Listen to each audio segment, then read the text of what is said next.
Let's go now to Kepler's laws.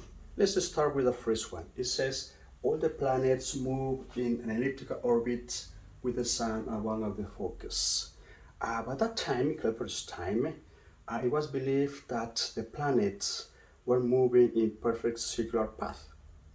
Later, Kepler found that actually the planet moves in an elliptical path. Right? When we're dealing with planets, the closest distance from the planet to the sun is called perigee, and the farthest distance is called apogee. When we're dealing also with ellipses, we call this axis the major axis, and this one the minor axis. So A is the semi-major axis, and we have some properties. For example, for this ellipse, for any ellipse, we take the eccentricity. Eccentricity is defined as C divided by area. C is the distance from the center to the focal point, correct? Now, if the eccentricity is between 0 and 1, this is an ellipse. If the eccentricity is equals to 1, we have a parabola. If the eccentricity is greater than 1, we have a hyperbola. Right? So these are the main part again for this law. Perfect. Now let's go to the second law. The second law says that the radius vector drawn from the sun to the planet zips out equal areas in equal time intervals. For example, imagine that we have a planet moving, let's say, counterclockwise when we see it from above, correct? And this is the area zipped out by the planet in 2 months, right? And let's call this area 1. Later, in another place, another position, we take again the area when we have 2 months. This law says that area 1 is equals to area 2. What is one of the conclusions for this law? Well, that if we take the speed, right, as s divided by the time, s is this path, right? For area 1, let's take this s1 and divided by t1, and this is v1. The speed right here by the perigee, correct? What about by the apogee, or another position right there? Let's say v2 is equals to s2 divided by t2. But the time is the same, right? The time is 2 months, right? But the distance S1 is greater than S2. This is S1 and this is S2. Conclusion, V1 is greater than V2. So the speed closer, for the speed of the planet when it's closest to the sun is moving faster than when it's far away from the sun. So the motion of the planet is doing this way, right here is increases, right, the speed, and then decreases, increases, increases, and so on. Okay, perfect. Now let's go to prove this law. To do that, let's use this picture. Let's take a small fraction, right? And when the planet is moving from here to here, we have the radius, which is the distance. Actually, most of the planets move in a path that is very close to a circular path. Okay, let's continue right here. So in this case, we have that the change in length, or the radius right here, is what? B dt. Right? Perfect. Also, look, we can have this area, right? This segment, correct? This segment. And what do we have? Well, if this is R and this is the R, what should be this dA? dA is equals to 1/2, correct? 1/2 R dr, because it's just the triangle, right? Okay, perfect. Now, in this picture, also remember when we're dealing with circular path, right? We call this as the arc length. When this arc length is very small, or the angle theta is very small, we can say that dr is about ds, correct? So we can take this change in dr is is equals to the s for infinitesimal changes. Perfect. But what is the s? Or s? S, remember, is equals to our theta in general. But when we have the infinitesimal changes, we have this is r d theta. Correct? Perfect. Let's substitute this value right here, and what do we have? This is equals to 1/2 r times what? R d theta. Perfect. Now, let's divide by the time, because right here we're involving area and time, right? Area and time. Let's involve time right here, and then we create this condition. The change in area with respect to time is equals to 1/2 r squared d theta dt. Now, what is this? We found before that is equals to omega. Correct? And then what do we have? This is equals to 1/2 r squared times omega. Now, let's multiply by mass. Now, let's involve the mass of the planet, right? The planets, right here, mass of the planet. Perfect. And then what do we have? Mass of the planets times the change in area with respect to time is equals to 1/2 mass of the planets r squared omega. Correct? But we found before that when we have an object moving in circular path, and the only force acting is the central force, the angular momentum is conserved, is constant. Okay. Also, we define that a moment of inertia for a particle moving in circular path, or close to circular path, like in this case, right, is equals to mr squared.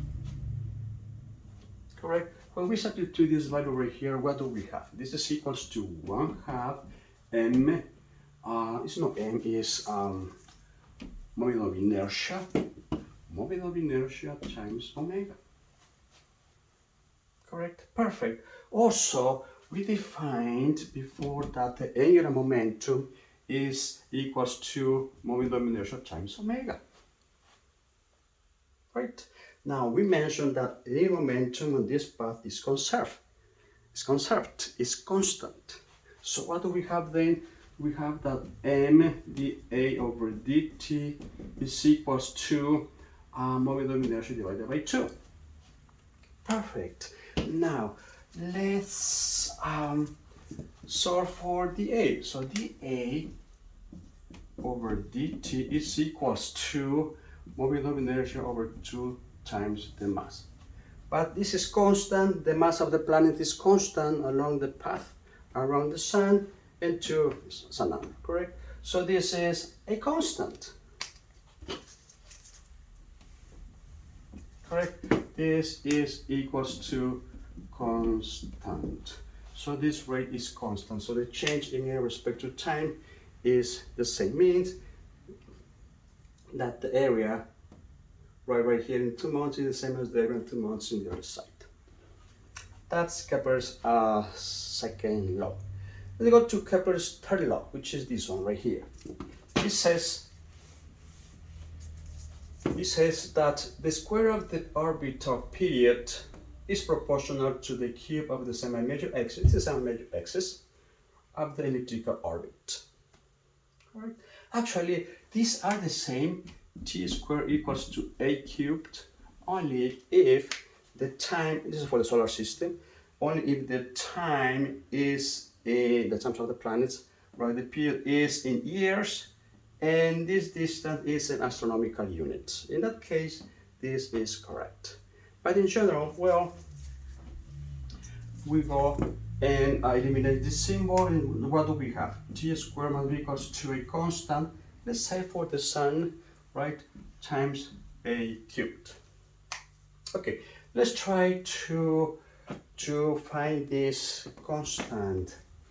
Let's do it. Well, right here. Let me erase this part. So let's take the case when we have a planet moving in circular path. Imagine circular path. This is the planet, mass of the planet. Imagine this is mass of the planet, and this is the sun, mass of the sun. Correct? The planet moves right in this direction. Perfect. Now let's see, let's apply forces, correct? What is the force acting on the planet? Is the gravitational force. But because the planet's moving circular path, constant speed for the moment, right? The net force is equal to the centripetal force. So what do we have then? We have that G, mass of the planet, mass of the sun divided by, this is R, by the distance R, correct, which is the gravitational force, correct? The square must be equals to the centripetal force, which is equals to what? It's equals to mass of the planet, B squared divided by R. Correct? Of course, this is B of the planet, right? It's gonna be tangent, oops. Gonna be tangent, right? That's B of the planet. Okay, perfect. Now, you can see right here, we cancel this mass, this raised with this, and we have that G mass of the sun over R is equals to B squared. Now let's involve the time, because right here we're dealing with period, right? This motion is periodic, but V is equals to 2 pi R divided by the period, correct? Remember, because it's coming from speed is equals to distance divided by the time. What is the distance of this circumference? 2 pi R. And the time, because periodic, is the period. Okay, perfect. Now let's substitute this value right here. And what do we have? Well, now this is equals to 2 pi R over T, correct, square. Perfect. And then when we do this calculation, we have this is big G, mass of the sun divided by R is equals to 4 pi square I square divided by T square. When we rearrange the this equation to get something like this, what do we have? Well, just use cross multiply. It's gonna be T square is equals to 4 pi square over G mass of the sun times R cubed. Correct? Perfect. So we're getting something like this. But this is the case when we have a circular path. When we have elliptical path, we use the semi-major axis. So in this case, we conclude that this law is correct, where the constant of proportionality is this quantity. So in this case, T squared is equals to 4 pi squared divided by G mass of the sun times A cubed. Again, A cubed is the semi-major axis of the ellipse. Correct? And this is this constant, right, Ks. When we're dealing with satellites moving around the Earth, we have the same formula, right? T squared is equals to, but in this case, we have to use the mass of the Earth, right? It's gonna be 4 pi square G mass of the Earth times A cubed. The same thing. Now it's gonna be this case K for the Earth. And we apply the same condition, the same formula for satellite, right? This is for planet, this is for satellites around the Earth. Correct? Perfect. Now let's go to the next topic, which is the total mechanical energy. Okay, let's do it. Total mechanical energy. Great. In this case, we have, for example, a satellite moving around the Earth. Correct? And this satellite, of course, has potential energy and kinetic energy. Right? So let's go to the total mechanical energy. Total mechanical energy. Perfect. Total mechanical energy. Remember, the symbol is E, correct? Perfect. Now, again, we have the Earth. The Earth could be a star too, right? Could be the sun or star. We have planets moving around that star. Or it could be, like in this case, the Earth, correct? Perfect.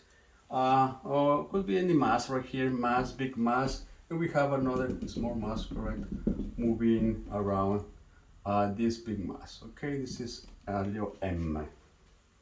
Imagine that we have that this mass changes position. It goes, let's say, to another position right here, but the only force that is acting is the gravitational force. If the only force acting is the gravitational force, energy is conserved. It's like when we have gravity, right? And we have this object and we release it, right? The work is done just by gravity and energy is conserved. Kinetic is converted to potential. The same thing happens right here, right? And what do we have? We have that that kinetic energy at the beginning plus potential energy at the beginning is equals to kinetic right at the end plus potential at the end. But how do we define kinetic? Kinetic is 1/2 mv squared. What about potential? My potential energy, gravitational potential is negative, correct? G m big N divided by R. Correct? Perfect. So it's gonna be initial minus G m big M divided by initial R is equals to 1/2 m final square, correct? Minus G m big M over R final. Of course, we cancel m, and what do we have? And we multiply by 2 if you want to, or we leave it like that. Okay, so it'll be 1/2 v initial square minus g big M over R initial is equals to 1/2 v final square minus g big M over R final. Right, and this is for conservation of energy, right? The total energy is conserved. Correct? Perfect. Now, let's continue. Let's go to energy, right? Energy is equals to what? Energy, one more time, is equals to kinetic plus potential. Again, this is the case when we're dealing with conservation of energy, correct? This is initial is equals to final energy. I'm using conservation of energy right there. Now let's go to energy by itself. What is the total energy, mechanical energy? Let's do it. So this is equals to 1/2 mv squared minus, because it's gonna be minus, right? The big G big M divided by R. Correct? Now let's go to the case when the planets moving in circular path, correct? In circular path. Or the satellite, right, in circular path. Imagine this is the case right here. This is the object. This is little m, correct? And this is the big M, and this is the distance R. Imagine circular path. The same thing as before. We have that the gravitational force is equals to G, right? M big M over R squared, right? And this must be equals because in circular path constant speed to the centripetal force, but centripetal force m v squared over R. Correct? Now we pay attention only on this relationship right here, and m is cancelled, correct? This R is cancelled with this R, and what do we have? We have G big M. Well, let's leave this mass. Let's cancel only R. The mass stays the same right there because I want to use that mass and relate it to kinetic energy. Let's just keep that one. Okay, that one. We cancel only the radius. And what do we have? We have one radius. And what we have, this is big G M big M over R. Correct? Is equals to mv squared. What happens if we divide by 2? If we divide by 2, we have that the kinetic energy, correct? Kinetic energy in this case is equals to G m big M over 2R. Correct? That's the kinetic energy. Now, let's substitute this value this value, right, kinetic energy, which is right here, okay, in this way. Look. So 1/2 mv squared is just this one, so this is equals to 1/2, correct? Actually, it's equals to this one, GM/Bm over 2r minus GM/Bm over r. Correct? And what is this? This is just negative. This is equals to negative G0M/Bm over 2r. Right? And this is the total mechanical energy equals to negative GM/Bm over 2r. Correct? Let's represent this in the graph, right? Imagine that this is a total energy, and this is the distance r. Correct? So we have kinetic energy goes in this direction. Correct? Look, we found that kinetic is actually, look, what is this? Look, the total energy, total mechanical energy, we define potential energy in this way, right? It's gonna be potential energy divided by what? Divided by 2. You see it? Wow. Okay, look, means what? That also, if we have this to be the look at the kinetic energy one more time. Look also from here, kinetic energy is equals to, again, this divided by 2. Okay, so means that the kinetic energy is gonna be the same as the total energy right here, but it's gonna be negative. So this is the same as we just flip this one in this way, correct? And this is the total mechanical energy. This is kinetic, and this is the total mechanical energy. What should be the potential energy? Gonna be twice this one, right? It's gonna be like this, correct? Imagine. This is the total mechanical, and this is the potential energy. Correct? Can you see it? Gravitational potential energy. This is the reflection of this one. Okay, the total gonna be the same as kinetic. That's the reflection. Okay, perfect. Great. Now we found that this is for circular path. What about for elliptical path? For elliptical path, the total mechanical energy is equals to negative G0M, this is big M, divided by 2A. This is for elliptical path or circular path. Remember, A is the semi-major axis. Perfect. Okay. Now,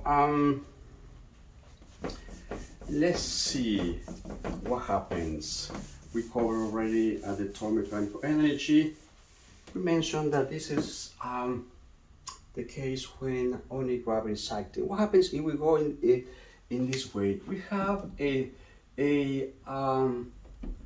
Earth, imagine a star, and we have the orbit of a satellite, and we want to send this satellite right to another orbit. In that case, we have to do work, right? And the work done now is equals to the change in the total mechanical energy, right? This is the external work. We found this in mechanics, right? We found this in mechanics. And that the external, when there's no friction, right? No friction right here. So the external work is equals to the change in the total mechanical energy. Okay, perfect. Now, let's go to the escape speed. Let's go to the escape speed. Imagine that we have, let's do this for the Earth. We have the Earth, right? Correct, the Earth, and we have an object. We send this. Could be on the equator, could be in any position, right? And we send it outward, correct? So we have initial velocity, and final velocity is supposed to be 0. Correct. So what do we have in this case? Well, let's try to find what should be the initial one to escape the Earth gravitational field. To do that, we will use conservation of energy, correct? The energy at this position is equal to the energy at this position. Remember, only gravitational force is acting. Okay, perfect. Let's do it. So what do we have then? We have that kinetic at the beginning plus potential at the beginning is equals to kinetic final plus potential final. We just did it before, correct? We just did it. We found an equation, but let's do it again. It's equals to 1/2 mv initial square minus gm big M. This is big M, right? This is the little m, little mass right here, divided by r, right? R is this distance.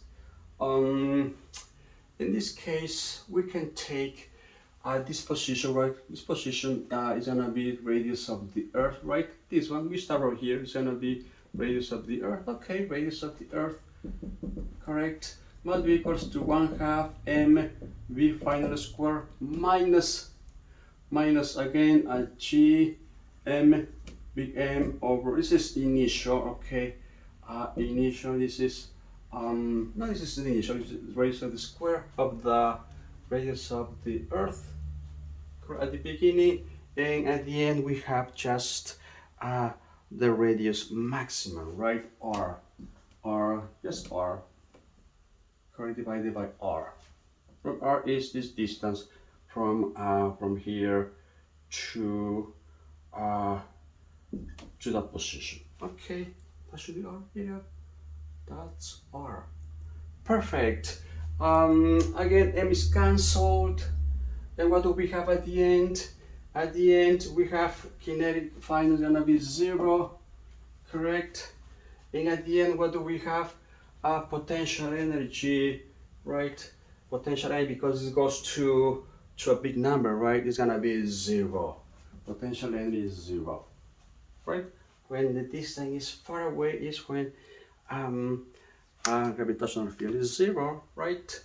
And potential energy is 0, correct? Perfect.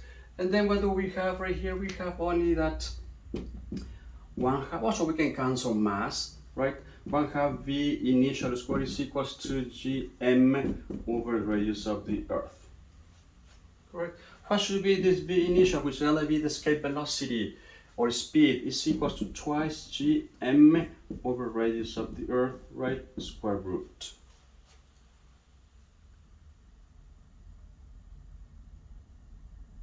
Correct? And this is gonna be the escape speed equals to square root gravitational constant, universal gravitational constant times mass times the radius of the Earth. For the Earth, this escape speed is equals to 11.2 kilometers per second. Kilometers per second for the Earth. Correct? Perfect. Now let's see what happens when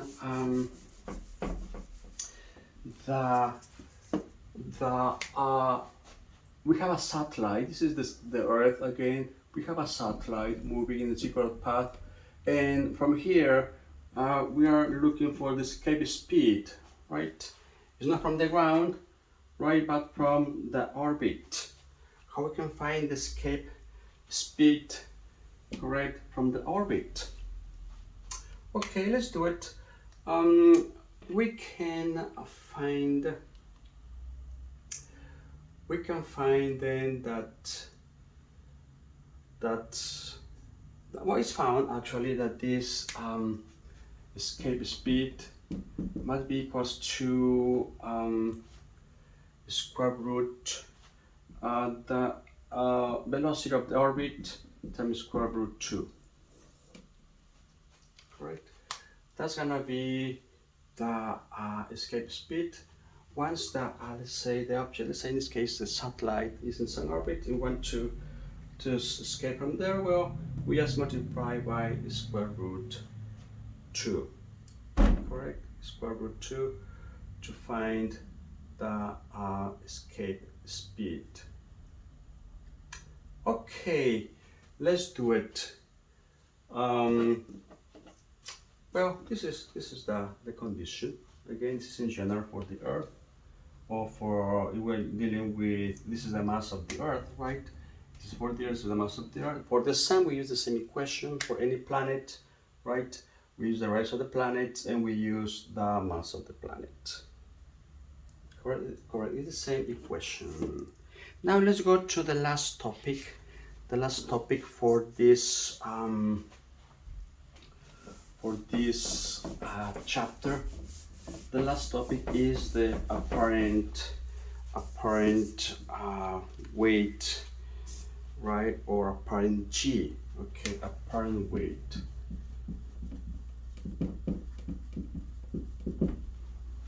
When we're dealing with forces, right, with acceleration, remember we use this case if we have a person in an elevator right here, right?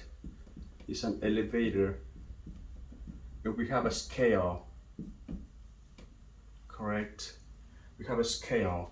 If we have that the elevator accelerates upward. At the beginning, the elevator is at rest and then accelerate, right? When it accelerates, what happens to the weight registered by the scale? Changes, correct? If it accelerates, the weight increases, correct? Perfect. When the object is, when the elevator is at rest, so we're dealing with the true weight, right? But when accelerate, the weight changes, and we call that the apparent weight. Later, the elevator is at constant speed. When the elevator is at constant speed in a straight line, we go back to the true weight, the same weight as when the elevator is at rest, correct? But when it's accelerating or decelerating, the weight registered by the balance changes. In this case, for example, what do we have? We have normal, right? And we have the weight, mg. Let's use now Newton's second law. What do we have? The normal minus mg is equals to mass times acceleration. The normal is the weight that is registered by the balance, correct? So it's gonna be, let's call also weight. This is the apparent weight. Apparent weight is equals to what in this case is equals to mg plus m times the acceleration. In this case, right, is going up, the apparent weight increases. What about if you are in the 10th floor and you're going downward? Gonna be the opposite, correct? The acceleration goes downward. What should be then the apparent weight? Well, the formula is the same. We have, but now in this case, let me do right here, the normal, correct, plus, because now they're going in the normal again, minus, let me see, that's correct, yeah, minus normal minus mg is equals to negative what? Negative mass times acceleration, because it goes down. What should be then the normal? Normal is equals to mass times g minus the acceleration, correct? In this case, the apparent weight, which is the normal apparent weight, is less, right, than right here when it goes down. Let's apply this concept to the rotation of the Earth, right? To a person that is on the Earth, because the Earth is rotating. If the Earth is rotating, it has a acceleration, the centripetal acceleration. If we have acceleration, then we have an apparent weight. Okay, let's find that apparent weight. Perfect. Imagine again that this is the Earth, correct? And we have, well, there are spins, correct? Perfect. But right here, because we have acceleration, as we showed before using the elevator, every time we have acceleration, the weight changes. In this case, we have centripetal acceleration, so the weight is apparent weight. But what about right here on the North Pole? There's no acceleration. So in the North Pole, we have the true weight. Correct? The true weight. Perfect. Now, let's see what happens. We have right here forces acting is gonna be the weight, right? The weight, the gravitational force, and also we have that. What else do we have? Well, we have right here that's the center. So it's gonna be gravitational force according to the universal gravitational law. We have what? We have that. Also, we have the. Let's use the idea of the elevator, right? Let me explain it right here. The elevator. What do we have in the elevator? One more time. Right. We have the person right here. We have normal, right? We have the normal. What else? We have the weight, and we have what? Let's say the acceleration. Okay, the same times right here. Right? We have the normal, correct? We have weight, and we have the acceleration. Perfect. So what do we have then? We have the let's take this to be positive if you want, or this one to be positive, right? Toward the center. So it's gonna be weight minus this is this weight that we have right here is gonna be the true weight, correct? And the normal is gonna be the apparent weight. Okay, let's do it. So it's gonna be this one is equals to mass times centripetal acceleration. Okay, now let's solve for the normal again. The normal is the apparent weight, right? The normal is the apparent weight. Is equals to what? Is equals to this weight, which is mg, right? We can use mg. Okay, we can use mg. Okay, mg, where g, this g is the true g. The g right here are the North Pole, correct? This one minus MAC. But look, MAC is the centripetal force, correct? Look, we have one more time weight minus normal is equals to centripetal force. But look, the centripetal force changes too. Centripetal force right here is the maximum because it's the maximum speed. Remember, centripetal acceleration is v squared divided by r. By the equator, we have the maximum speed, and right here in the North Pole is zero. That is speed, tangential speed. So centripetal force also changes from maximum to zero. So how we can invoke that condition? Well, when the angle, remember this is the latitude, angle theta. When the angle is zero, we have the maximum amount, and when the angle is 90, we have zero. Which function is that one? Sine, tangent, or cosine? It's gonna be cosine, right? So actually it's gonna be this times cosine theta. Correct? Centripetal force times cosine theta. Because when the angle is zero, we have maximum, and when the angle is 90, we have zero. And in that case, the normal is the same, the apparent weight is the same as the true weight when we have not acceleration. Okay, perfect. It's gonna be this times cosine theta. Correct.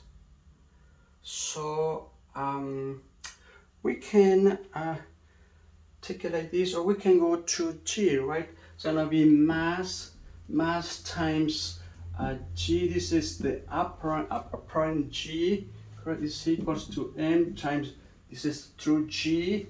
Again, G prime is apparent, right? G, and G is the true G. Right, it's true. It happens right here. at the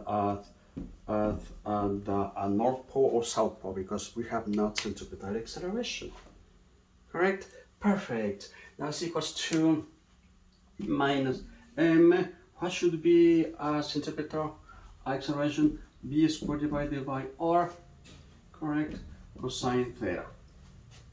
So m is cancelled, and we have that this apparent g is equals to the true g minus what should be v in function of angular quantities. Remember, v is equals to r times omega. So this square is gonna be a square right here. Perfect. So what do we have then? It's equals to r square omega squared divided by r cosine theta. Correct. And then we have the g prime, the apparent g, is equals to the through g times r omega square, correct, cosine theta.